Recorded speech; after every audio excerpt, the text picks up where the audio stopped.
Hello, hello. Happy Wednesday, everybody out there. Welcome to HearthCenter, Week 7, and we are back with THL's premier pro show about all things pro and PPR. I am Donde, and I'm here tonight with LotusKnight. Lotus, how are you? Doing well. How are you doing, Donde? I am good. Happy to be here, as always. And joining us again is TwoStarMako. Mako, how are you? Oh, I'm muted. Not anymore. You're not muted anymore. Yeah, I gotta figure it out. Doing pretty good. That's good. Glad to have you both back, as always. For those just joining us, maybe the first time, probably not. We are going to talk about what you see in the bottom left corner of your screen there. We're going to talk about the pro lineup recap, which you already see on your screen. Just jumped right into that. And we're going to go ahead and talk about week 6, which was last week in pro.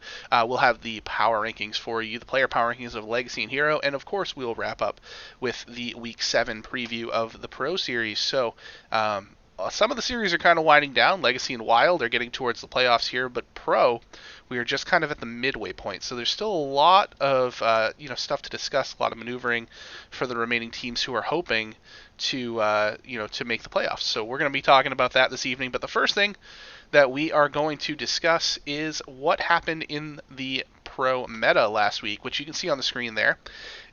So this is our guy LotusKnight's specialty. So Lotus, I'll let you take us through what your thoughts were on how the meta shook up last week for Pro.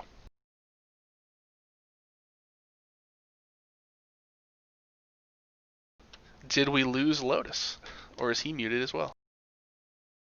Yeah, he's I muted. was muted as well. I forgot to. I was speaking normally until I realized. Sorry. I think there's something to say about ladder in general, or just Hearthstone in general, before we even talk about specifically Pro, which is there was suddenly this kind of discovery of hybrid Druid builds that kind of take the best element of Dragon Druid, which is Breath of Dreams, and take the best element of Spell, which is Savage Roar, and just hitting hard, and just blows it up by jamming it all in the same deck, ramping super fast, and winning games really quick with that Glowfly Savage Roar. And this has kind of been a pretty big development. I think what has happened is basically these three classes, Demon Hunter, Druid, and Warrior, have been growing a lot. And we're going to see them, especially this week, in most lineups. It's really hard to counter the three of them. It's really hard to counter them at the same time. Banning Warrior, you're going to have a pretty fine time with the other two. So there's a lot to be said there. And I think a lot of what we're seeing here, the data has been pushing to the most broad lineups have Demon Hunter, Druid, and Warrior. And it all becomes a matter of what's that fourth class? Is it Hunter? Is it Rogue? Is it Priest? Is it Warlock? Is it Mage? And that's basically whatever. Is it Shaman? I mean, maybe in Pro. In Pro, Shaman makes more sense than other series just because Shaman can actually, like, it's better in a Pro scenario where you submit and you don't need to tech your deck afterwards or try to think of a list to catch someone. If someone sees Shaman, they just know that if they go with specific lists, they're going to be fine. Yeah, it's it's an interesting point. You talking about Demon Hunter, Druid, and Warrior. If you look at our spread here, on which you can see on screen, of course, Demon Hunter, Druid, Warrior featured in 3 of the 6 top lineups last week, including the top 2 themselves. And you'll notice that the top 2 did very, very well, despite being brought more often than any others. Their win rate was higher than almost any other of the class brings that had at least 4 last week. It had the 2 of the top 3 win rates. And the one, that outlier, would happen to be the Warlock lineup. And that was something I wanted to talk about a little bit, because I think THL kind of missed the boat on Warlock a little bit. Like, GM had that 1 week where Warlock exploded. And it was really, really, really great. Positive win rate, kind of took everybody by surprise. And then the next week, everybody brought it in THL, and it started to get pulled back a little bit in GM, and it tanked in win rate both here and in GM. So it feels like that might be a trap a little bit. Do you guys feel the same way about that? Yeah, I mean we have two lineups here that have Warlock in them, and I know one is obviously way worse than the other one statistics wise, but I mean the other one's still sitting at finished at 40%. So it just feels like people that brought Warlock this past week just kind of, put themselves in a bad spot. Yeah, unlike something like Hero, of course, where you don't have to win with every deck, your Warlock is probably not getting banned, and then you're going to have to win with it. And yes, it is a deck that can just absolutely draw the nuts. You draw free Alex, you draw free Malagos, and then you do fun Warlock stuff. That happens, and it can definitely win. And we see the 40% there might have been those games where the Warlock managed to do exactly what it needs to do. But then, of course, there's the times where you don't draw Plot Twist. There are the times where you just don't draw your board clears, and then you just get pummeled and you die before you can even complete your quest. So that's a really tough bring in my eyes right now, and I think the stats really, really agree with that. Lotus, Mako had his opinion on Warlock. Do you have an opinion on Warlock? Well, I kind of feel the exact opposite. I think Warlock, You it don't has you a know you have to very agree with the host of the different. show, right? Like you can't just disagree. That's not how this show works. I know. Just I kidding. think to me, Warlock is this class that it's not for everyone. Not everyone should be playing it. I think it has a very specific play style that you can get if you practice a lot, but it rewards practice really hard. I actually brought it. I got top 8 in the tourney for my first time getting top 8 ever with Warlock in an Open Cup this weekend. Oh, man. So, yeah, Congrats Warlock on was in that. my build. I was very happy, and I never play Open Cup. So, yeah. That being said, I think Warlock has its place. The growth of Druid makes it a little bit harder because Warlock doesn't really love Spell Druid. The fact that you can the fact that you can basically do what's the name? Soul of the Forest. That means Warlock hardly clears, and it's just going to be trouble because you're going to be hit in the face by a lot of trees that will be Savage Roared the next turn. That being said, Warlock is in a really strong spot against specific decks if you can tech it right and if you know what you're doing. So I don't think you can count Warlock out at all. The low win rate probably has to do with the fact that it's just a hard deck and that a lot of people don't know what they're doing with it. Yeah, I think you could definitely say that about a lot of decks in the meta right now. Yes. There's just a lot of decks that are tough to play, but if you know how to play them, the edge is very, very, very, very strong. Warrior being one of those decks it's been for several weeks now, where if you just know how to play Enrage Warrior, for example, which not everyone does know how to do that flawlessly, and of course it has to be left up by your opponent, which is not a common thing based on the bans that you see at the bottom of the screen. You get wins. So Warrior was allowed to play 16 times. It has a win rate of 68.75%. So I think that just tells you all you need to know about that class right now. Not the 190. Oh, yeah, the 196 bans is Over the true. course of the season, yeah, it's been banned I overwhelmingly. I mean, compare it to second 67. Like, it's insane. Yeah. I think something to add about Warlock that Heatchalk kind of mentioned in chat is just Warlock is one of the worst decks if you don't know how to play it because the cards just a lot of the cards don't fit together in a natural way. It's not like a curved deck or a very natural deck to play. It's more that the cards have very weird combinations that work super well if you get them and that work horribly. A lot of the cards just would never see play if it wasn't for that deck. So it makes the deck very weird and very rewarding for something like that. I do think Warrior's dominant position is just quite a lot this season. It's still the best class in all metrics, and it's probably going to continue that way until we get a new expansion and something else might become OP. Yeah, it's definitely. I mean, I say definitely, probably. It's probably going to continue that way, but I would not be shocked either. And Maka, you brought up the 196 versus 67 for the nearest second ban. If you add up all the other classes, that's 164 bans that are not Warrior. So it's over 50% by itself, which is absurd and definitely shows how people are preferring to craft their lineups. They're just saying, you know what, I'm not even going to try to beat Warrior. I'm just going to get rid of it entirely, which is based on the win rate, like we said, not a terrible idea. I guess we look at the classes that are kind of in the in the fringe. Like we won't even say shaman because it's not fringe when you are brought 0 times, and that's like I think we should talk about that because I'm pretty sure it was just last week where we talked to people in Tap Blast who were in chat who were all about the shaman, talking about their shaman brings, and they had all these shaman lists. That's And I true. see 0 shamans brought I last week, believe so that might be a misdirection. It's possible. I don't know. But if you look at like the Mm. single digit classes, mage, paladin, and priest, for example, none of them fared really well. I guess it's somewhat predictable based on the fact that you know people aren't bringing them for a reason. But is there a class in there? I mean, like if you look at paladin, yeah, 20% last week, but it does win at 56% over significantly fewer games than any other class other than shaman. But is there anything in this group that you think is viable?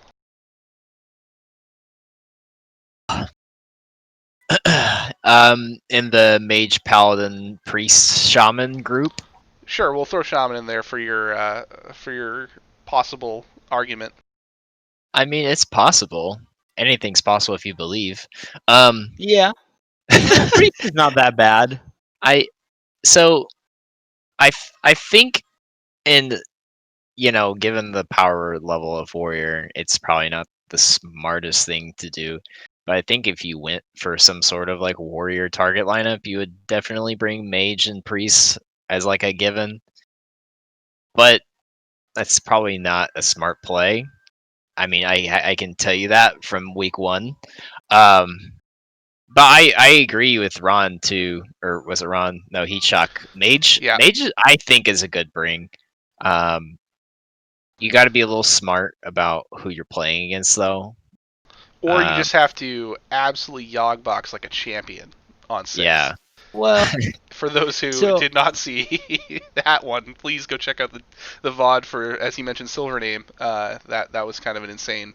I'm wondering same if moment. anyone else is seeing what's happening on screen right now. no, I'm not seeing anything. Oh, My dog is downstairs. I watched her Oh. sneak down the stairs above your head. Aww.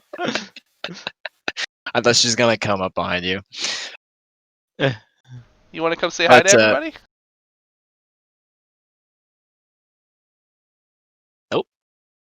But yeah, I do think mage is definitely a strong bring, but you really got to do your prep beforehand. Because I mean, if you're looking at opponent who's brought fucking hunter every single week, and they're probably bought demon hunter as well, and you're like, let's bring that mage. You're probably not gonna have the easiest time in the world, so you're gonna need to do a little bit of prep if you're gonna go that mage route. So, I don't actually believe that mage is favored against warrior. My experience is if the warrior knows what he's doing, fine, you win. Actually, very high fraction. You can just play, instead of playing the traditional, more aggressive way, you kind of play for no TK with just some weapon and some mid game damage to the face, and it tends to work. And Bomb Warrior is favored against Highlander Mage. So, Yeah. I don't know. Maybe I'm just biased against Mage, and I feel like the class is at a worse place than it seems. But Yeah, I I'm mean, looking to be convinced otherwise. I don't know. It really just kind of depends on the player too, because like my Sure. mage win rate into demon hunter over the course of the past like month or so, when I was climbing with just mage, was like 70%. But like, am I gonna bring that into THL just because of that? No, because realistically, the deck is not favored like that into demon hunter.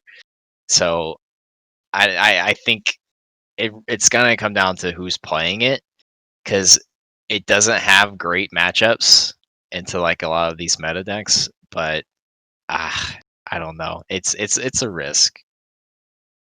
Yeah, I think anytime you get into that, talking about the 4th class, any of it's going to be a risk. And certain, certain weeks it could be a good idea based on what you think your opponent will be bringing. But yeah, it seems like to me, I don't think the numbers favor mage. That doesn't mean it's a bad deck, but I just personally seem to think that it doesn't have as much of a place as maybe even like Priest does, for example. But we'll have to see. We'll have to see if anybody changes my mind this week. But why don't we move on to talking about the Pro Power Rankings, which is not featured at the bottom of the screen because when I set up the stream, we didn't quite have this yet. But thanks to Matt at Arms and the fine people over at THLPOW Podcast, please check that out. Updated on the website as of today. We have the Pro Power Rankings for this week. Isocles and Markshire, and then of course the bot itself for a final ranking there. And you can see that on your screen. As always, it's broken down into legendary, epic, rare, and common. Of course, sometimes golden if you are fancy like that, or the Washu Mishas because you're a golden legendary like every week because you're just crushing. But this is the rankings, so not too much that's shocking here. Pretty consistent across the board, I would say, for most, especially in that top 6 there. Actually, even the top 7 are all identical across the board, other than the colors. But yeah, this is not too much of a change from last week, from what I understand here. Mako, what do you think about the power rankings? I guess I can talk about this now. I was gonna wait till we started doing the Oh no, stuff you can save last your week. hottest take for that if you want. That's totally fine. It's fine. I mean, it includes more than one team here. Okay. We talked last week about a few teams having kind of make or break weeks for the rest of their seasons, and I gonna do a bold take here, and I think that the bottom 4 teams as of right now, I think that they're kind of just out at this point. Those being Serenity, Beer Boys, F2L, and For the Boys. So you're talking the bottom 4 by the I'm POW talking bot. about rankings. Yeah, the actual rankings, like points rankings. Because I mean, in Pro, you get the top 4 teams make it in. We have 12 teams right now. And I almost said the L word. We have 12 teams in the series. I didn't say the L word. We have 12 teams in the series. Our top 4 right now are all above 100, with the top one being 117. And the teams near the bottom, we have 6 that are below 80. So I think I really think that you're looking at like maybe bottom 5. Say the Blazes home is like 79. They're like right on that fringe area. If they have a couple of like hard stomp weeks, then they can probably, just squeak in near the bottom there. But I really think you're looking at the bottom 5 of these teams are just kind of playing spoiler for all the teams above them at this point. Crazy to think, too, considering Stay the Blazes home and Due Process just 2 weeks ago were both a top 4 team in points, and they've had back-to-back losses now, which, not to jump ahead or anything, but we'll get into that here as we do the recap. That really has swung them down quite a bit in the last few weeks. Lotus, what's your take here on the power rankings?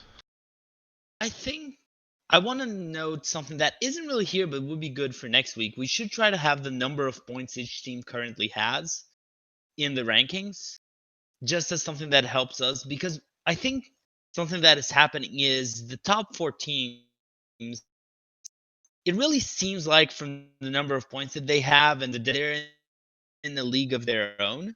And yes, I use but yeah, I you, think in you this used context, it not it's as fine. you didn't use it as like a Yeah. a specific pronoun there, so that's fine. Yeah. So I think what I would add is that the 4 teams are really fighting for their spot, while the others don't seem to have gotten there. Aeon and the Unknown are doing a bit better. The other teams, I would actually go farther than Mako and say that I think maybe the bottom 6 teams, according to are not going to have as much chance. The only one I would say is better than its record indicates is For the Boys. I actually think that team is way better than it has been doing. So I would guess For the Boys still has a chance. Yeah, but behind that, I think it's unlikely because it will look most likely what will happen is it's going to be whichever team can break into that top 4, and whether there is one or not. Yeah, I honestly think it's gonna be whichever team can get the 4th spot. Like I think Washu, Bad to the Bone, and Tap Last. I think they're gonna have to really mess up in these like last 5 weeks to not make it, and I think everyone below them is just gonna be fighting for that 4th spot. I mean, Yeah. literally, if you I look think at the standings on the website, Washu and Tap Last are the 2 teams with the highest points. I mean, Tap Last is tied with Bad to the Bone at 103, but Washu and Tap Last also have the hardest schedules. Yeah. I just popped it up On on the screen AOS. for the standings because it's Yeah, part of there it is. the graphic for week 1 or game 1 of week 6, I should say. So that way, if we want to reference the points here, you're welcome to do so. But as you pointed out, Misha's are 14 points ahead of the nearest team, and that's a pretty big gap at this point of the season. Well, Two said they're very capable of messing up in the last 5 weeks. So, I think every team is very capable of that, given Yes. given the right circumstances. So you definitely want to continue to just prep kind hard. of looking at like consistency now at this point, because we're halfway through the season, give or take a week. No, we're halfway through, right? Halfway. No, we're a little More over than halfway. halfway. We're more than halfway. A little under halfway. 6 out of I'm sorry, a little over halfway. 6 out of 11. Yeah, I almost Yeah. said 13. We're Where's 1 week. 13 come from? We're a half a week past halfway. Sure, but like some of those lower teams, like they still have some of these top 4, top 5 teams left. Yes. Which is why I think it's at this point, like it's the point differentials between like the top 4, 5, 6-ish and the rest of the field is just spreading week by week. And I think unless one team just kind of puts it in full gear and gets a couple of like sweep weeks, like their seasons are just kind of like, Yeah. I find or you just upset. Like you could upset one of these top teams and take like, get like 16, 17 points on them. Like that could screw up the entire standings, but it's gonna take a lot. Washu plays Bad to the Bone, second to last week. Ooh. Yeah. AKA finals preview. Potentially. I find the AOS interesting here too, because Aeon, the easiest schedule so far by the rankings, yet we have played Bad to the Bone already. Not WashU, and we're playing Tap Last this week, so it seems like the schedule's been harder, but I guess we were just awful to start the season, and that's really what happened. So anyway. There's no guess. I think EDT is also way higher than people are giving them credit. They are at 101, which is super close to the top 3, and I think they're actually underrated, mostly by us, not as much by the number of points. I don't know if they're underrated by us. I put them as a playoff team to start the season. They're not. Yeah, they're not underrated. I think we just had they had a 20-point week last week over due process, and I think that's kind of what just skyrocketed them up top. But like 20-point weeks are few and far between. So I mean, like consistency wise, I don't know how consistent they're going to stay for the remainder of the season. Because I doubt they're going to be They're not going to be, pulling 20-point weeks every week the past like few weeks. But yeah, I don't know. I mean, they're no Galacronis pulling, 2 sweep weeks back to back at the end of the season so we can squeak our way in the playoffs and lose first round. But yeah, I don't know. They're definitely a strong team. No one's counting them out or anything. It's just it's how consistent can you be from here out till the rest of the season. Yeah, that makes sense to me. Well, Mako, why don't you take us through our first match, which is on screen here. Everyone is able to see already. Our first match of week 6. Yeah, I'm sure they scanned this thing over already. Yeah, well, we've been talking about it. Yeah, it's been up for a while. That's okay. So last week I said this was the make or break week for F2L, and they really kind of just need to take a win off of WashU in order to get themselves back in like that playoff hunt. and they definitely put up a fight. Like, no one's gonna argue that. I mean, 14-10, that's not bad, but it still was a loss, and they're still bottom 4. And it probably feels like they're getting extra scrutiny compared to a lot of other teams, but that's because they are coming off of back-to-back championships. So it's kind of hard not to look at them, differently than you're looking at the other 11. Yeah, it sets the expectation. Yeah. It is what it is. When you win, So people want to come after the winner. I don't think the the three-peats coming in, I don't think they're gonna get the shot at it. I think it's probably done. I think the big thing here to me is that they did manage to take 10 points off of Misha's. I mean, it's not 10 points they took away from Misha's, but at the same time, handed Agronir their first loss. Berserk did, of course, and Liquidox handed ESO Glocta their first loss, which is impressive in itself. Heatshock continues to be immortal, however, and beat Rescue Wabbit as a sub. So, yeah, it's pretty big week for F2L, all things considered, but Misha's still win anyway. Yeah. I mean, they gave it their all, but I don't know. I think at this point it's just, well, let's figure out what's gonna happen next season. Play spoiler for what's left. Absolutely. All right, Lotus. On to match number 2. Yeah, match number 2. I mean, Bat to the Bone versus Everyday We Triflin. I consider this an insane match. Wait, what? Bro. Are you going to What? are you jumping ahead to previews? Sorry. Whoa. I jumped ahead. I was looking at the wrong place. I'm sorry about that.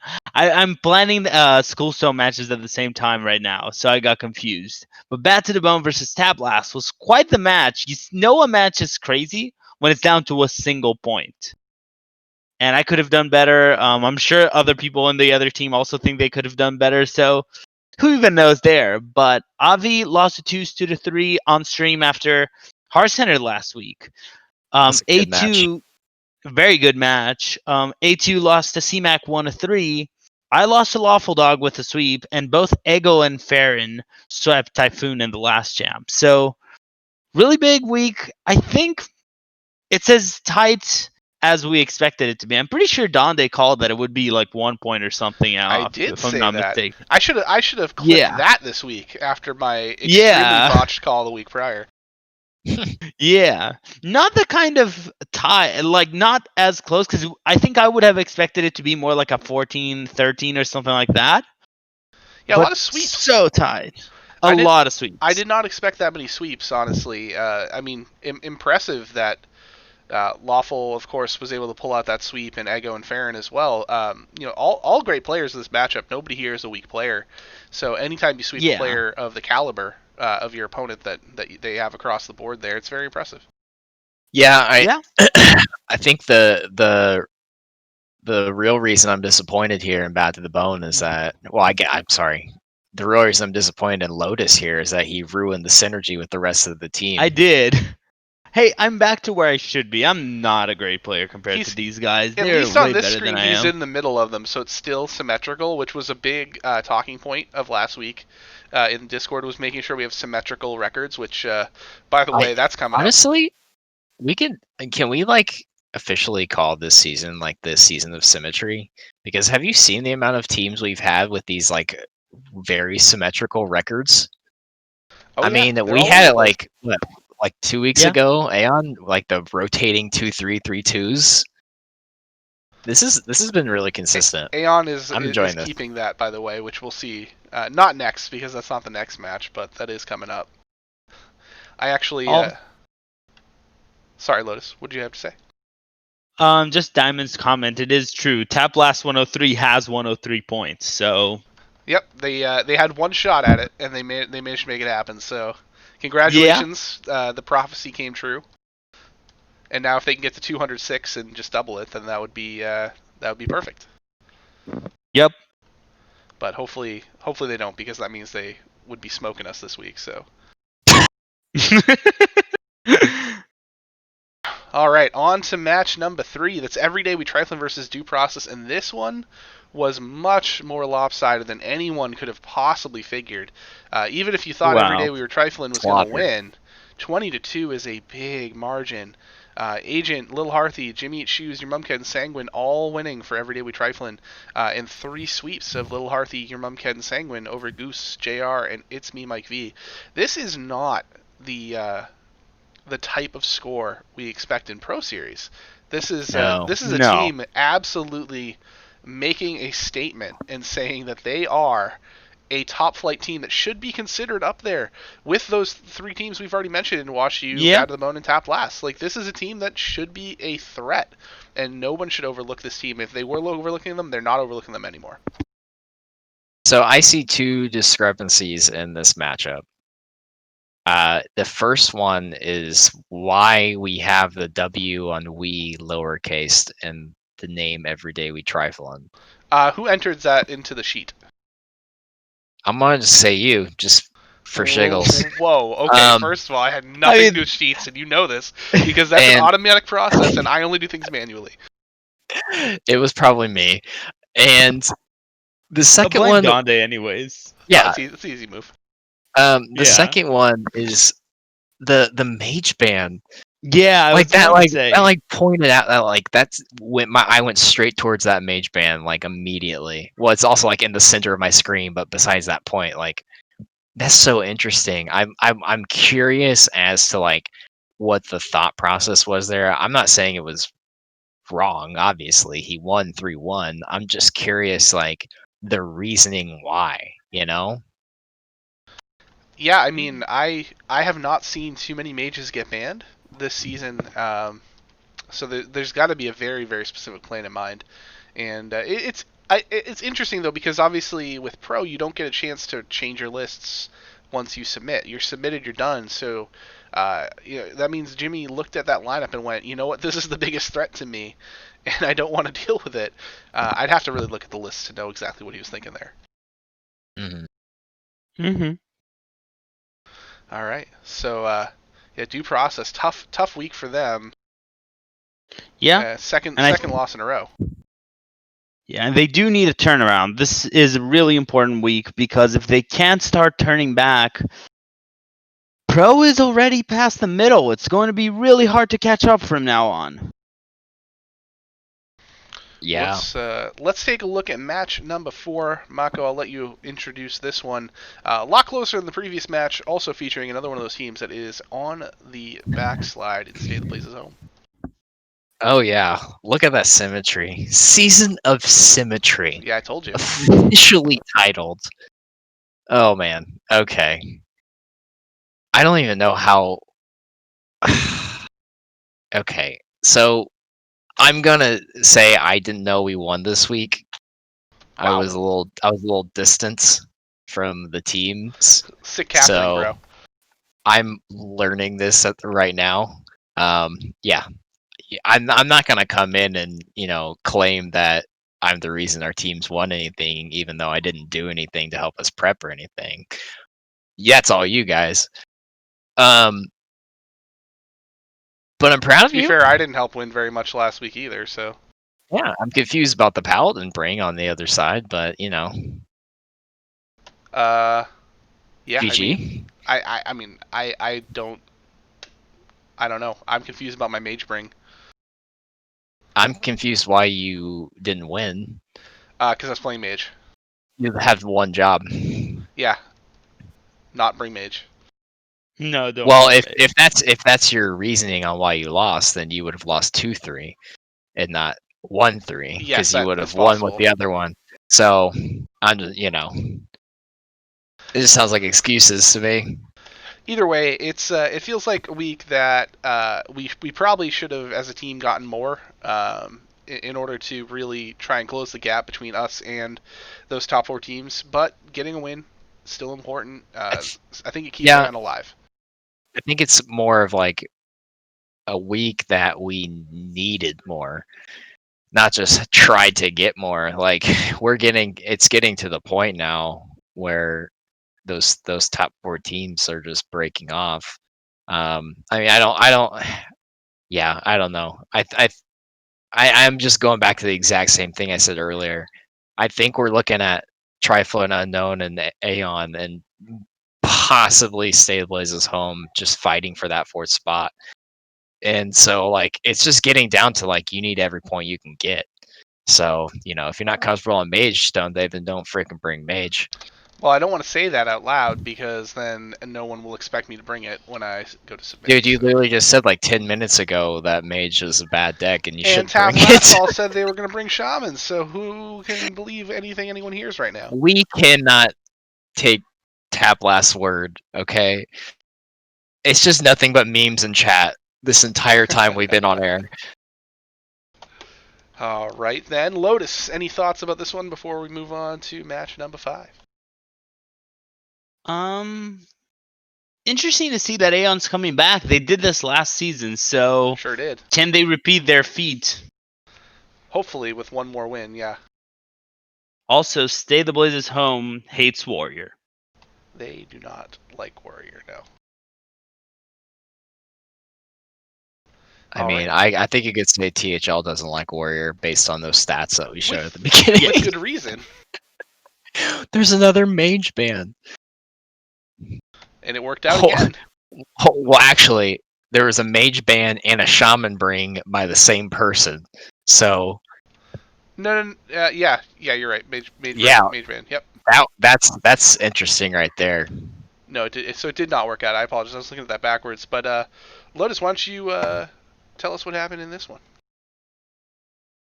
So, The Unknown versus Serenity. The Unknown is back. I mean, a 20-point week always means the team is back. And this was a really strong performance. Run Mexico beat GCT Turf 3-2. Isocles beat Mycroft 3-2. Catman beat, however you say that, SCDHRUV 3-2. Solo Jazz beat Dark Vader 3-2. And Brushy Tuna beat Dexter 3-2. So, did someone say symmetry? Yeah. I don't think I've ever seen a sweep of all 5-game series in any series whatsoever. This is just completely unique, I think. The 3-2? All 3-2s. It's really amusing. Yeah, it's Unknown needed that week just as badly as they did. the other teams that are kind of in that hunt there for that 4 spot. And you gave up 10 points, but whatever, you still picked up 23 yourself and got right back into the heart of the race. So big week for the Unknown for sure. Isocles stepping in a sub role too. Ron is having another predictably great season as a 5-1 1 seed for the team. And Brushy getting back on track too is pretty important for them if they want to if they want to get back in, they're going to have everyone winning matches and not just Ron at the top there. I'm very happy I've gotten everyone saying Isocles instead of Icicles. Well, he said that's what it is, and if you look at his Twitch handle, it's Isocles as well. But I'm sure that's because Just let me take credit, okay? All right, I'll give you credit. If it makes. I can't take credit. I can't take credit for our pro team. Let me take credit of something. Okay. This final match of the week was the boy battle, the battle of the boys for the boys versus the Beard Boys, and the Beard Boys came out victorious 13-12. So another tight one there. Myanodon falls to Base Tank in the one. Inzi falls to Mata in a sweep, and then the Beard Boys pick up all the rest with Hockey Boys, Honest Zabe Boys, and Boysosaurus all getting wins over Dab, Smork, and 9 Eyebrows. You like that? I did not. It seemed like it was less weird to Funny say out loud. Boyanodon. Boyanodon? Boyanodon I don't know. Seems like you get on a list somewhere if you say that. I don't know. Is it Boyanodon or Myana Boy? I think Boyanodon works perfectly, honestly. Boyanodon, Boise. Boysosaurus was the best. Yes. Honest Boy. Inzi just doesn't have enough letters to make it work. Boise. Boise? Yeah. I mean, that's like already a thing. Yeah, see, Myana Boy make... makes me uncomfortable. I mean, you can make it Ins Boy, but that's just... Manodon? Nice. That's like... Myana Man. when everybody, like you have a man cave or anything like that, you have to name it something. It obviously has to have the word man in it. Yeah. So it's like that. Like my friend has Manitoba as his man cave. Mayana Man. I like Oh, it. I feel like I want to do like the Muppets like but na na na Mayana Man. So back to the actual match that happened. As we got a little bit off track here, but it's a very tight match. Beard Boys, four of the boys were both 1-4 entering this week. You talked about it, Mako. This might be one of those playing for pride type situations. They are both quite far down in the standings, but four of the boys was a little bit closer and took the loss here. Kind of tough to think that either of these teams, unfortunately, will make a huge run at the playoff push here in the next 6 weeks, but we will have to see. Yeah. Lotus, anything you'd like to say about this before we move on to the Legacy Power Rankings? Are we talking about the troll stole? Yeah. I think nothing in particular. I still think For the Boys is way better a team than this record indicates. Also, Bazink is an amazing player. That is true. And just sometimes it's not your season, as a team. Yeah. Oh, yeah. All right. So, moving on to the Legacy Power Rankings. Before we do that, I would like to thank everybody who has, at least in the past, subscribed to the channel. It is much appreciated, and it helps us to continue producing better content and prize pools for our tournaments and off-season events. And if you would like to subscribe, we would love to see that happen, and we will talk about you on stream at the end of whatever segment we are currently doing. We'll just give you a 1-minute introduction to you, whatever it is that you're doing in every series. We will talk about it, but you can do it for free if you have Twitch Prime, Amazon Prime. It's free. You get it once, one subscription, and then you make sure to click the subscription or click the notification bell as well, so that you know when we are going live. If you're not in the Discord already, because you get it there too, make sure you turn on that @live rule so you know when we're going live. Yeah, and subbing to this, I can guarantee you will give you 1 minute of prime time hearing about yourself. We know that's what you come for most of the time. Anyways, hear about you. So, let's see. We've got some honorable mentions to start with, and I'm just now thinking I don't know if I have these colors correct. So I was gonna check it out real quick, but I'll put it up on screen with what I got.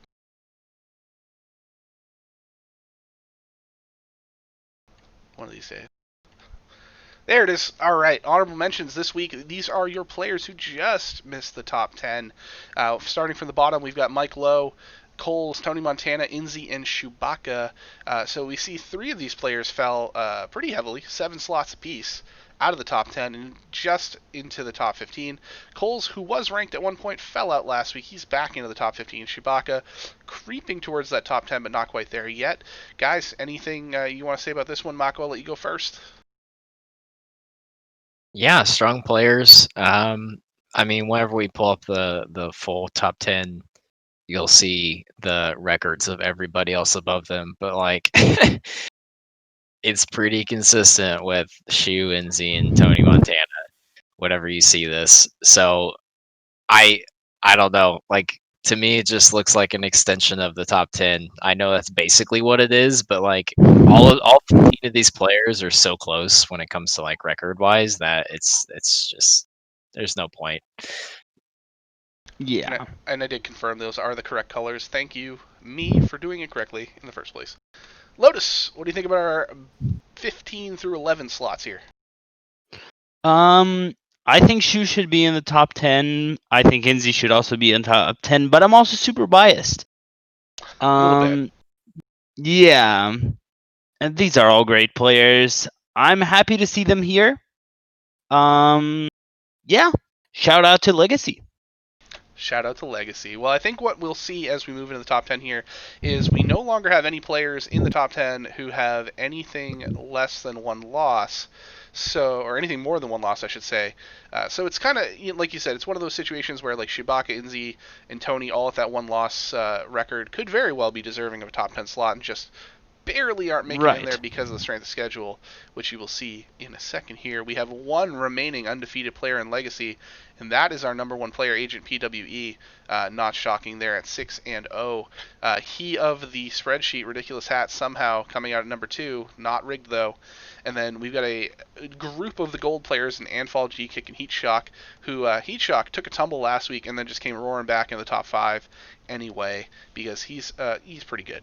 Boozosaurus, aka Boyzosaurus, is still in the top 10. Fell 4 spots after he got knocked from the ranks of the undefeated last week. Dibs moves into the top 10. It's me, Mike V, also into the top 10, as does Mojo Powell. And Pasca comes out of nowhere to make 10th. So, Lotus, I'll let you start on the top 10. This is, like you said, it's pretty loaded. 5 and 1s or better is what you got to be to get into the top 10 now. It is really loaded. I think it's really cool to see some players that haven't done amazing some other seasons just come in. Like Pasca, I know he had trouble a few seasons ago, and we were all kind of saying there's no reason for Pasca not to be higher, and this is kind of crazy, and I'm really happy to see him being recognized. Same for Mike V. I think at least once a week in our team's Discord, I spend a while telling Mike V how amazing he is as a player. So I think it's just really nice to see players like him being recognized and just growing in the rankings and having such an amazing season. So it's just a reminder that even if you're having a bad season, Booze as well, by the way, I was playing with Booze in Hero, and he just tanked super hard the season we played together. I'm just really happy to see them here, happy to see them doing well, and I think it just shows how much potential you can have, even if you have a bad season or something, or if a meta just doesn't feel with how you're doing, you can always come back and do way better. Yeah, it is one of those things. The meta can just hit somebody right, and then you have a great season. You can be an otherwise trash player like me and have a good season every once in a while. Yeah. Yeah. You guys were supposed to reassure me. That was very Nope. painful for me. It is not happening. I mean, like Donde is in the top 15, so congrats from like Donde to being an honorable mention. Don't talk about him. He's like Uh, Voldemort. I think a couple of things are interesting when looking at this. One, the synergy with all of the 5 and 1s. Yes. And 2, if you look at the gold players, if you remember last week when we talked about all this, we were kind of talking about the amount of red players compared to gold players and where they're at in the standings and whatnot.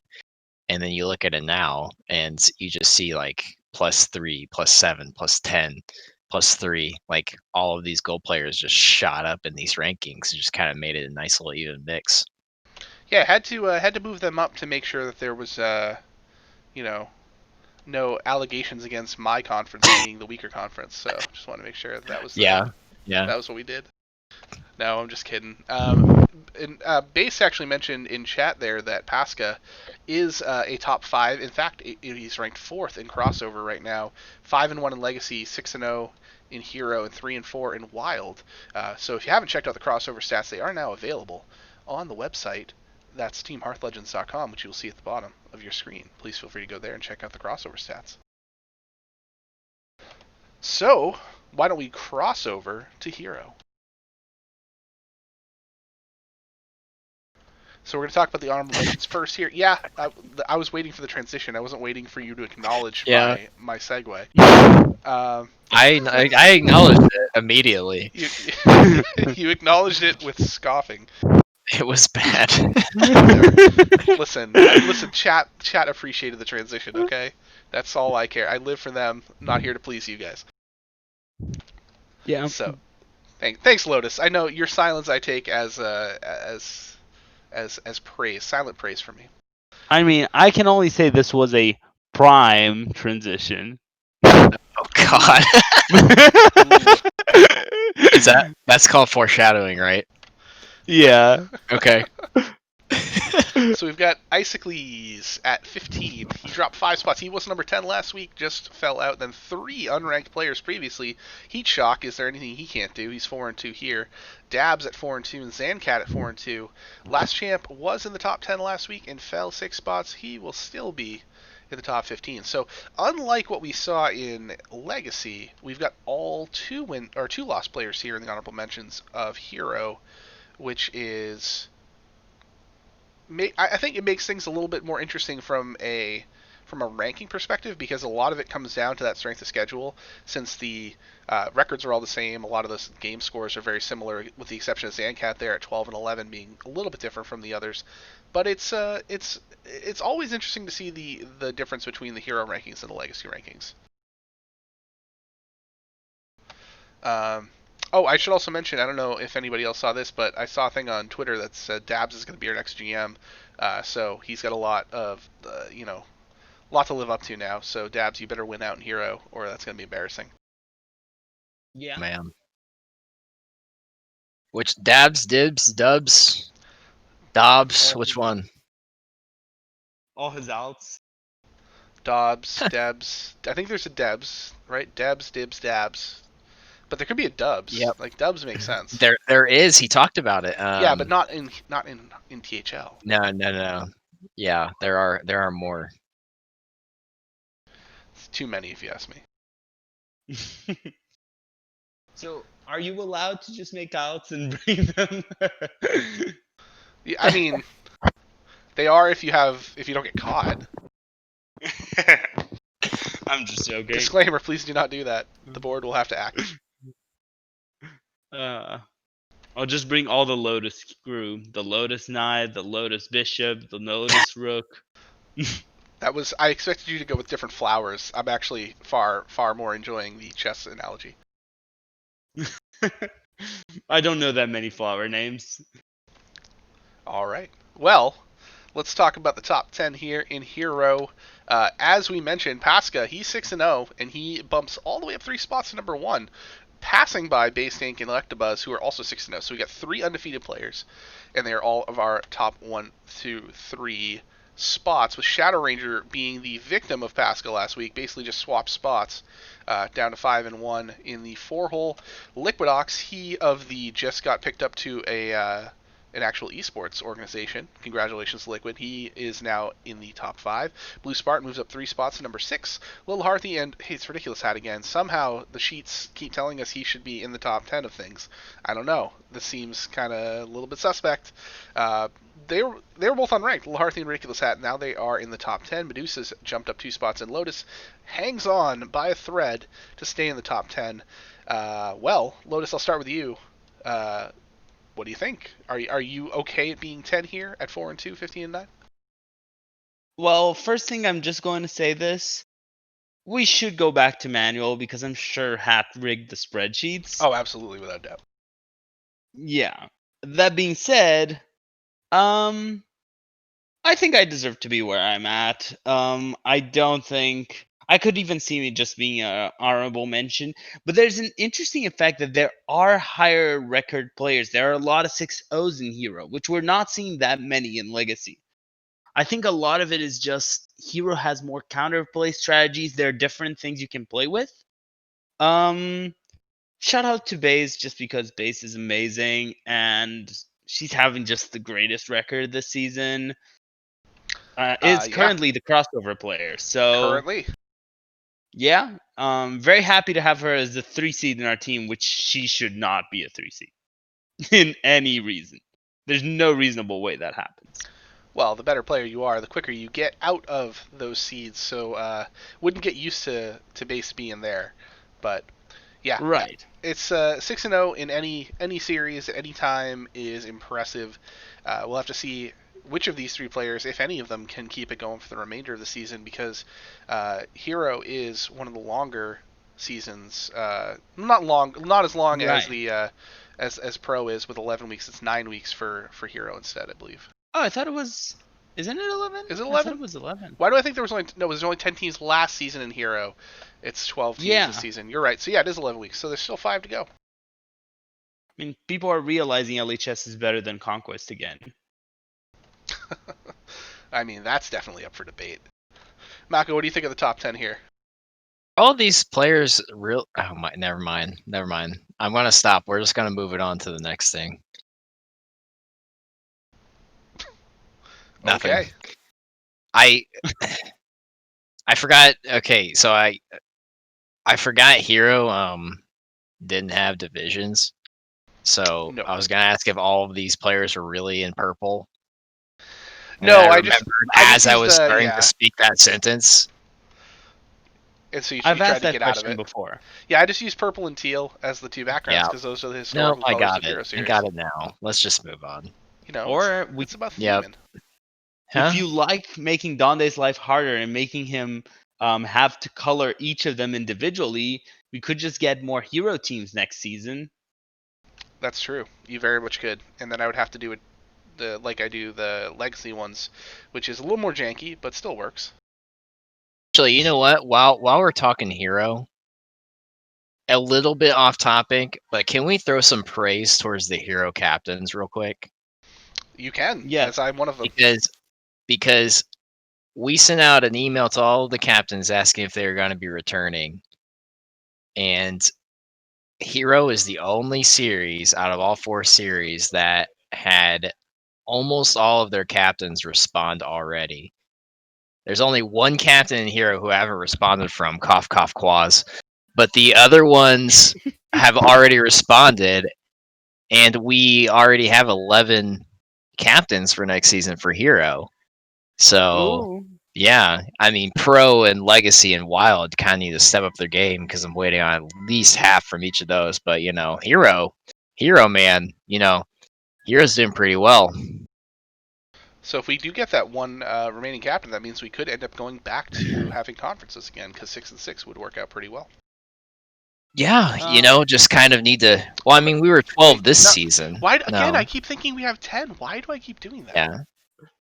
I mean, if we could just hear from Quaz, that would be great. But besides that, just Well, just everybody should I'm ping, gonna call everybody him ping out. him right now. Yeah, just We're just DM him gonna now. call out Quaz right now. Ping him right now. Ask him what his phone's battery life level is at. But on that same note, if you're a captain for any of the series, please get back with us about if you're returning or not. And if you aren't sure, then still get back with us telling us you're not sure, because we need to know where everyone stands, because it's a process getting next season started. All right. Thank you for. I always love when somehow we have like a segment of this show that turns into like Mako's board updates, which is it's great. It's just like I never know where to put it in the timeline. It just kind of happens randomly, and it's an enjoyable. Bro, you can throw little that. segue. You can throw that in there every week. I can give you an update. I'll find something. Mako's corner. I'll just put that down. You Yeah. get like 2 minutes, and you get to. I'm just gonna like walk away. I won't even be on camera. You can just say whatever you want completely. That's fine. That's fine. I'll speak. I'll speak to my people. It's fine. Well, let's. I'll praise Hero and shit Yeah. on Legacy and Wild and Pro for a little bit.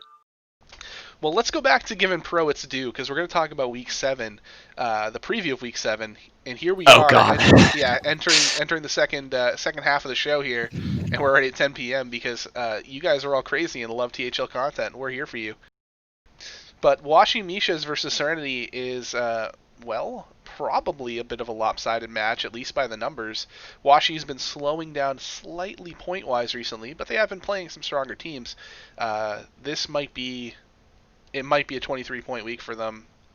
I guess, Mac, I'll start with you. Do you think who is the most likely to win on Serenity? Because, I mean, like, GCT Turtle's having the best season, but he's also going against Heat Shock, who is good.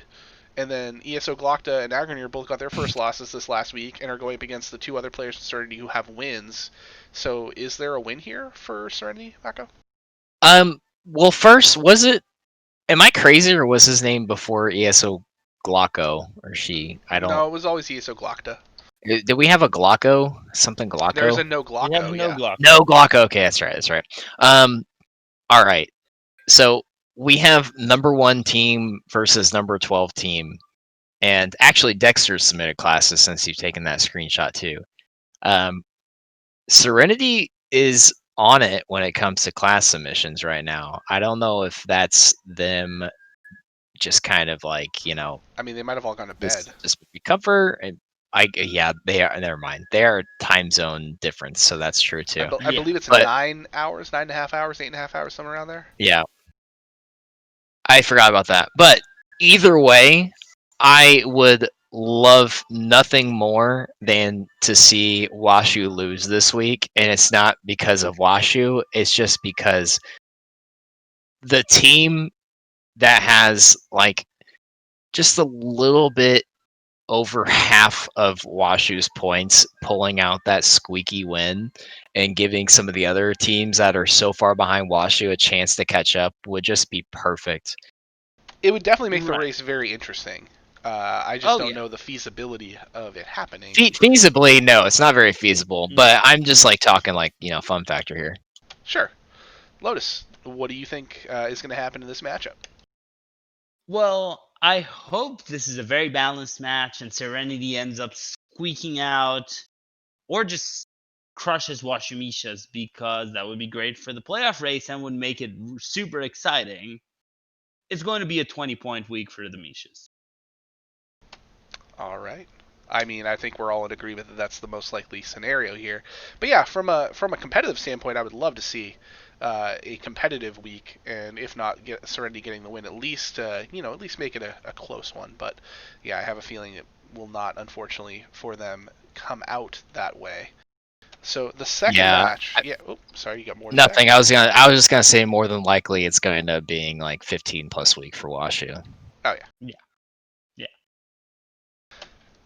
Second match is probably the match of the week. It's Bad to the Bone versus Everyday Lowercase Wee Triflin. 103 versus 101, 4-2 versus 4-2, and then every single record is identical in the matches. 4-2 versus 4-2 for all the top 4 seeds, and then 3-3 versus 3-3 in the 5 seed. So every player's having a good season. This one. We have a word for that, Donde. What is that word? Symmetry? I hate him so much.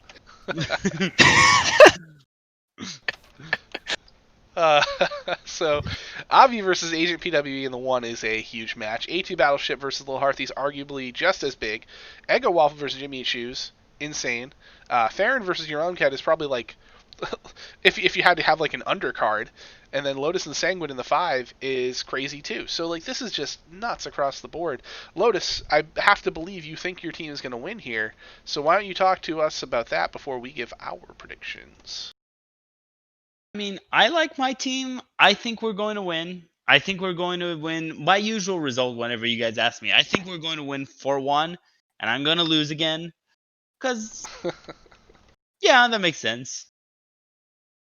All right. Quick and easy. Mako, what do you think is going to happen here?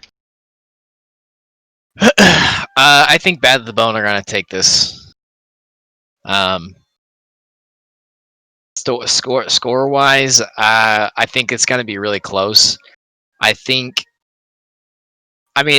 day we Trifle is a strong team, obviously, but I think that the 20-point week that they put up last week was a little bit. I don't think they're going to see something like that again for the rest of the season. I'm not calling it a fluke or anything. I'm just saying like that's not going to stay consistent more than likely. So I think Bad to the Bone is definitely the stronger of these two teams. And I think they'll take it, but I do think it'll be close. So I just going down the list here. I think Avi takes the 1. I get Little Hearthy in the 2. I get Eggo in the 3, and I get Your Mom Cat in the 4. So it does come down to Lotus versus Sanguine. And I'm going to say that because... Well, first of all, I'm going to ask you this question, Lotus. Is a hot dog a sandwich? Is a what? Sorry, it cut. I only heard half of it. Is a hot dog a sandwich? No. No, it's not. So Sanguine wins because a hot dog is a sandwich. It's a type of sandwich. So Sanguine is my pick in the 5, solely based on your heretical description of what a hot dog is. Fair. So, see, look at that. We're chat interacting, and we're it's kind of like the octopus that picks the matches for the World Cup. Oh, for soccer? Yeah. Yeah, Those didn't are he actually die? the hot dog. I thought I thought the octopus died. Wow, why'd you have to take it there? Yeah. That's super dark. We're just out here trying to have fun. I mean, this is a while ago. Thank you. See, Heatchalk is correct. That's exactly the correct answer. If a hot dog is not a sandwich, then neither is a submarine sandwich, which is the name. It's the sandwich is in the name, submarine sandwich. So hot dog, it's the same. It's the same actual. I'm just gonna Donde, I'm just gonna stop you right there. I'm going to do the correct thing by providing you with facts and information and reasoning behind it, or what's the word? Sources behind it from the National Hot Dog and Sausage Council, from hotdog.org, That's a thing. .com. It's a thing that they officially announced their policy on hot dogs as sandwiches. So I'm gonna leave that link in chat so you can shut up and you can read it and you can know that you are 100% wrong, just opened it. because people with more information than you on it have already made a ruling. You know, here's the problem. The guy who created the GIF is incorrect on how it's pronounced.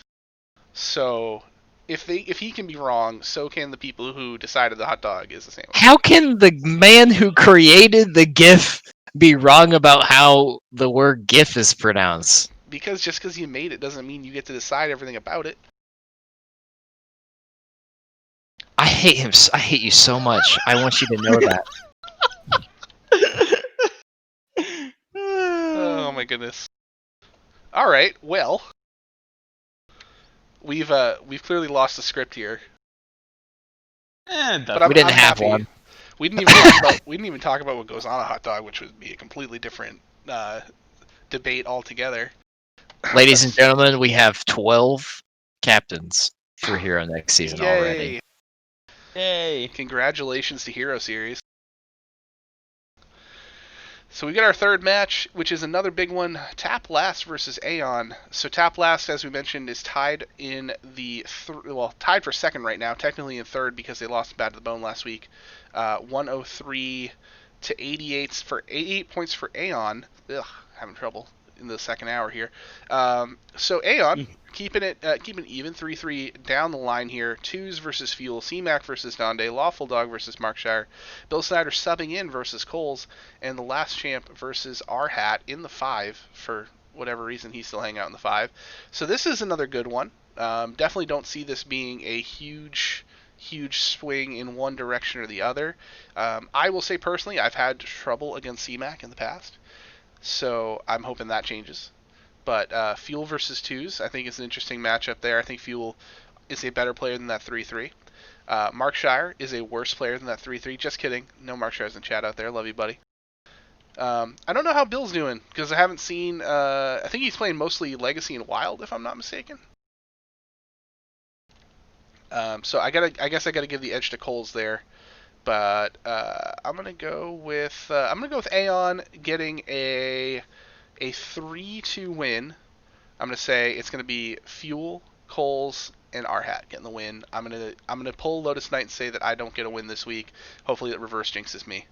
Lotus, what do you think? I feel bad saying this. I think this is going to be a really good week for Tap Last. Oh boy. Oh no. Doesn't like hot dogs. Thinks Aeon's gonna lose. I don't know. I think two C-Mac and Lawful Dog are going to win. I think the last champ versus Hat is tighter than it may seem, and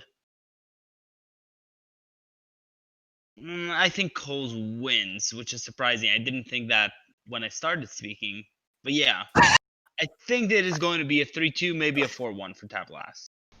All right, Mako, what do you think here? Oh, you're asking me to be unbiased again. I sure am. Okay. My complete 100% unbiased opinion. I think that we lose this week 2-3. Oof. I'm the only one who believes. Okay. You want unbiased? You want bias? I'll give you bias, but That's going to 5-0. I mean 4-1. I mean you're not winning, but like the other ones. Who loses? Who loses? Okay. Well, who loses on what side? besides Okay, me? so on my unbiased, my unbiased look at this, who's gonna lose on tap last? Oh,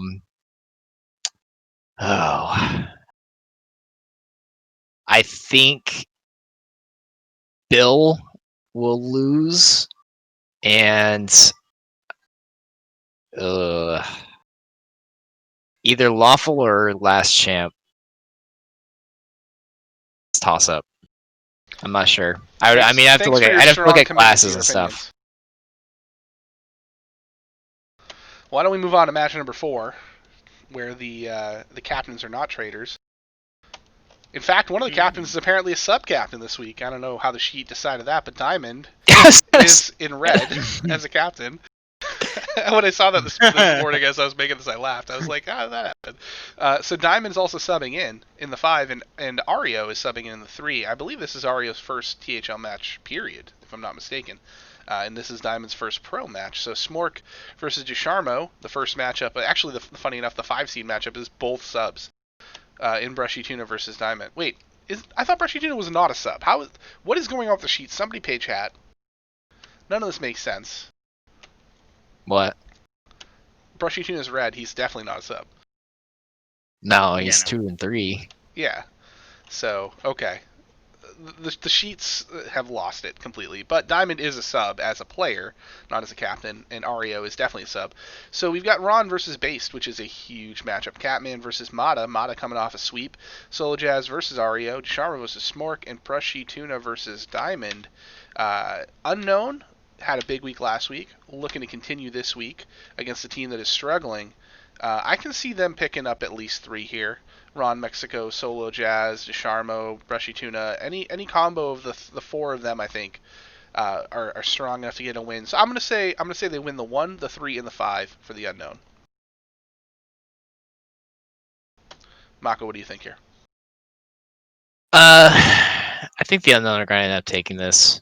I think a lot of that has to do with the subs coming in for the boys. I don't know who Ario is, so it's kind of hard to make a realistic judgment off of that. But Soul Jazz is a strong player. Yeah, I think this is the unknown's week to lose it. All right, Lotus, what do you think? Yeah, I honestly think first, Ron Mexico versus Bazdink is one of the best matches we're going to get in pro this season because both have been killing it, and it's kind of shocking that this match is happening with teams that aren't super hot right now. But I think For the Boys needs a big win this week if they want to be in any contention for playoffs. That being said, I think the unknown is going to take this one. I think Ron might squeak the win, but I think DeSharmo is going to win, and I think Tuna is going to win. So my guess is one of the top 3 wins, and that's what's going to take it for the unknown. Yeah, Ron versus Based is a humongous match. We've got somebody who is a former crossover player, and Based who is currently the leading crossover player. So you're looking at might be one of the better matchups all season between 2 individual players in any series across all series this time around. So would love to see how that one shakes out. I don't think that's going to be a stream match, just because it didn't get suggested as one. But if they wanted to, I'm sure that there's still room in the afternoon for Schoolstone, right, Lotus? Oh, we actually just got full, but yeah. Well, then whatever. If they want to, though, they can always message and we'll try to fit it. I was going to say Based is probably casting that anyway, so it makes it a little bit tougher for her to play when also casting. But, Yeah, I mean, I'm sending you our schedule right now, but we have some interesting matches lined up. Well, now that I feel betrayed, let's talk about the next match, which is State of the Blazes home versus F2L. And if you want to talk about interesting class selections, this was already up on the website when I took this. I don't know if this match has actually been played out, but Berserk just doesn't believe in any class that has a letter in the first half of the alphabet. Starting off with Paladin, Priest, Shaman, and Warrior, which is just maybe he just feels like I want to spice things up. I'm bored with the regular conquest meta. So yeah, Berserk. If anybody can win with Shaman, I am fully confident Berserk is a player that can do it. Well, this is a control lineup. It's probably targeting the Demon Hunter. So I would say he's probably targeting Zoo, which Tweeg didn't bring clearly this week. also true. Tweeg with the swerve. So So this is interesting to me. So yeah, State of the Blazes might feel like this is their week to get back in the hunt, playing against a team that struggled. They're going to go ahead and switch it up. Wangor playing Liquid Ox. Maybe Liquid is a little bit distracted this week for his Sweden prep. Tweeg playing Berserk.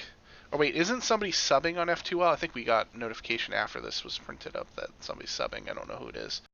Corden playing Rabobson, Yoxter playing Snake, and Phoenix playing Itachi. Fosho is subbing in. I do not know who he's subbing for. Hmm.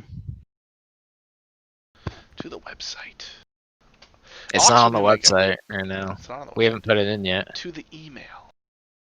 Inside info. Anyway, while we're waiting, Mako, I'll let you give an opinion here on what you think's going to happen in this match. So we do have more classes actually on the website. Corridon And what is submitted. that website? So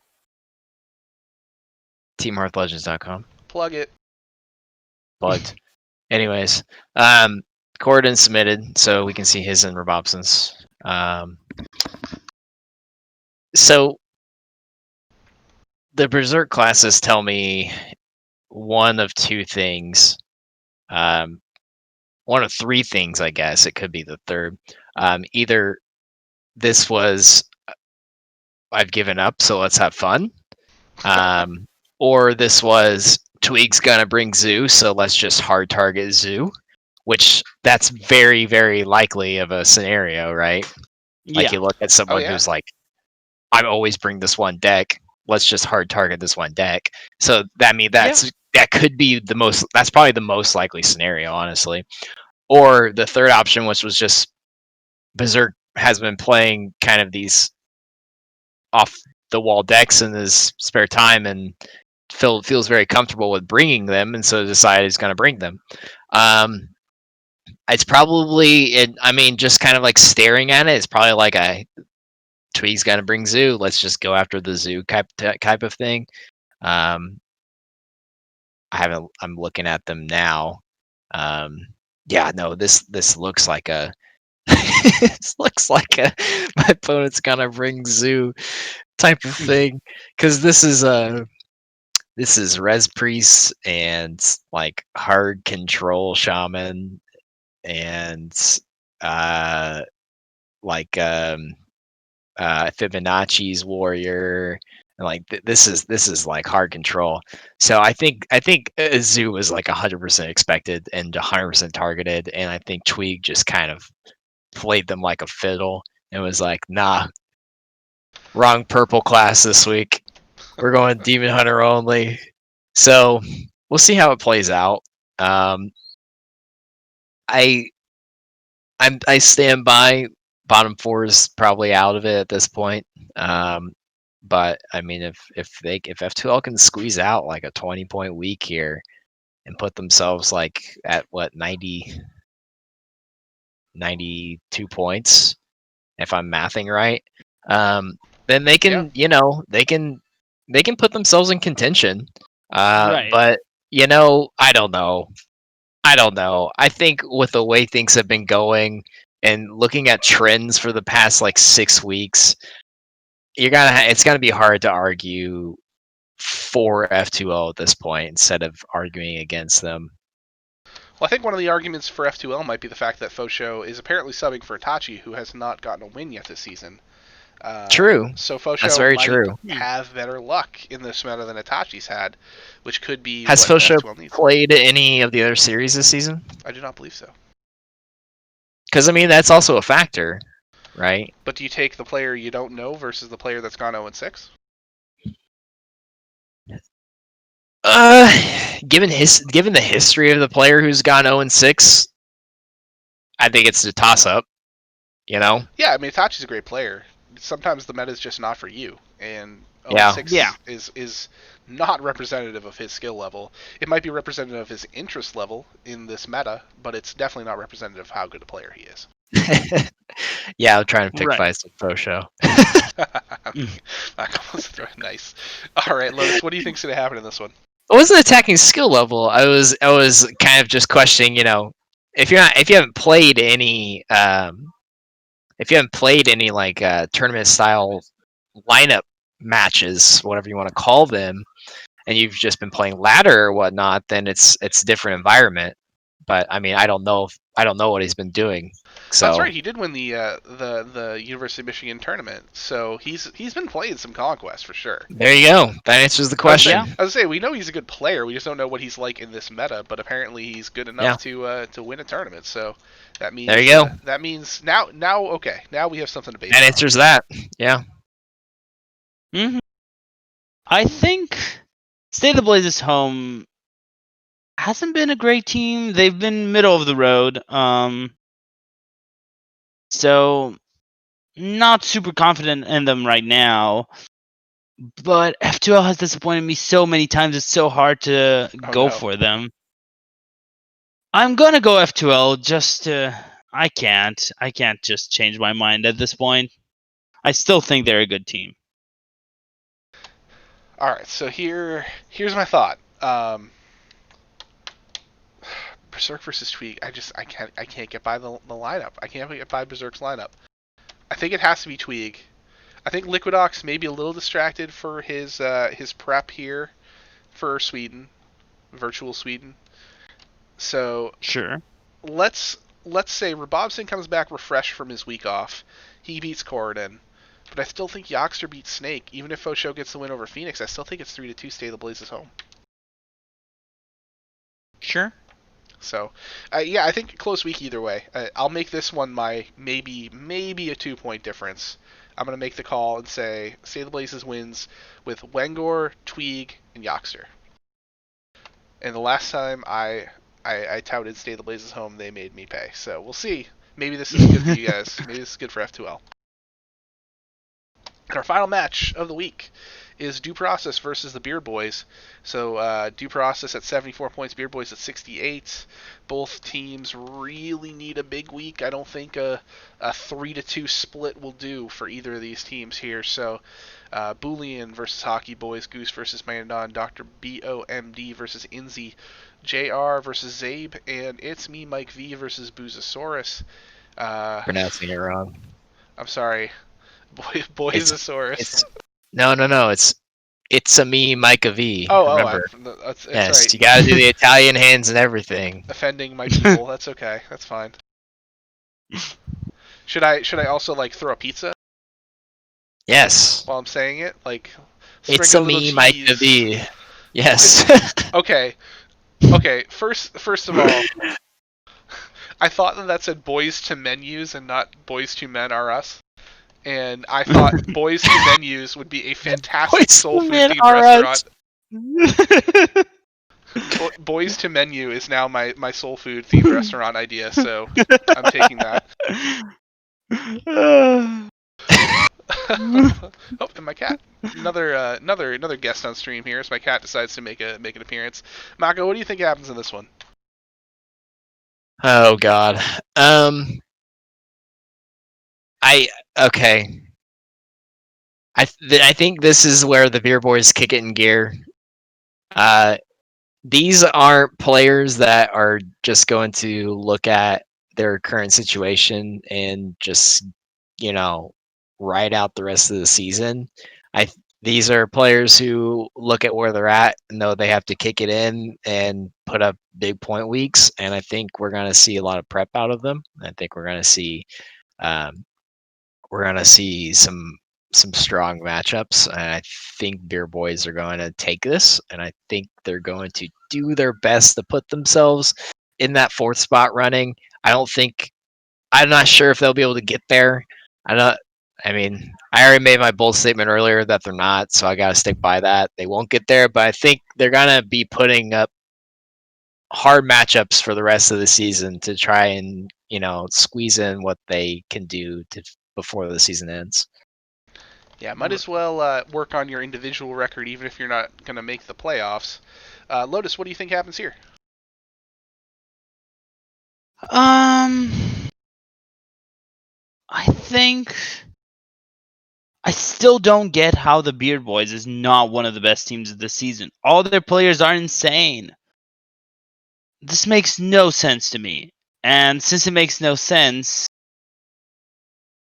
I'm going to go with the fact that they're going to win at some point to just prove me wrong or prove me right that there is a scenario where they win. And so I think Beard Boys wins. Yeah, I think it's going to be Zabe, Inzi, and Mayan winning. All right. I think this is the week that Due Process hops back on the bandwagon.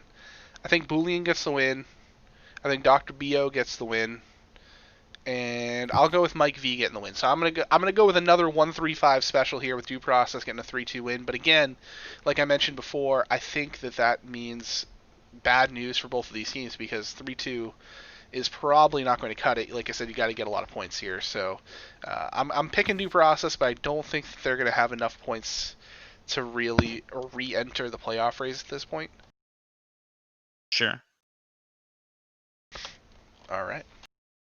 Well, that was the last match of the evening, so that means that is our show, and that's it. We don't have any chat questions. That's it. Good night. You can sub now. Cut it off. No, of course. I'd like to thank everybody for coming out tonight. Everybody who joined us, watching the show, joined us in chat.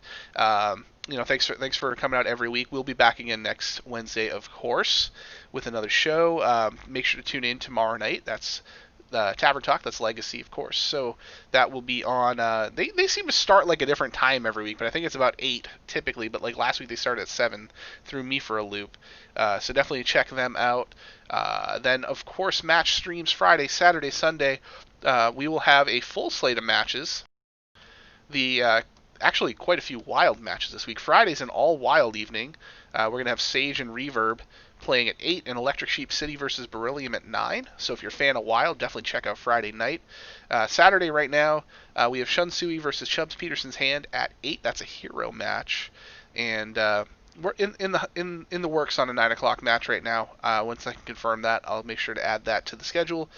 Sunday evening will be another all wild night with Mike Lowe versus Blase at 9, Natachi versus Bill Snyder at 10, and Lotus, I'll let you go ahead and pimp your Schoolstone right now as well. Oh yeah, we have 2 really exciting matches for Schoolstone that Donde kind of just found out about. I did. Well, he found out there were 2 of them. He knew there were matches. We have Bill Snyder versus JR Juggernaut in Legacy.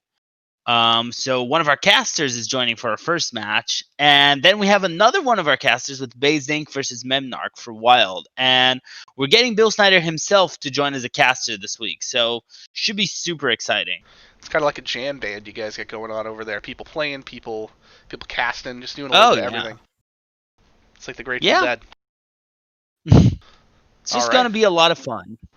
Well, definitely tune in to see all those matches. I'll confirm those, put those up in Discord so everybody can see them. Excited to have a full slate this week. Please continue to suggest if you would like to be on stream. Go ahead and message me. Always appreciate that. And even if I don't get back to you right away, I will definitely respond to you at least eventually. So thank you, Lotus, for joining me tonight. Thank you, Mako, for joining me as always, guys. Great to talk to you. Great to be here. Thanks again to everybody out there, and best of luck on your matches for the rest of the week. And we will see you again next Wednesday night. Have a good night. Bye.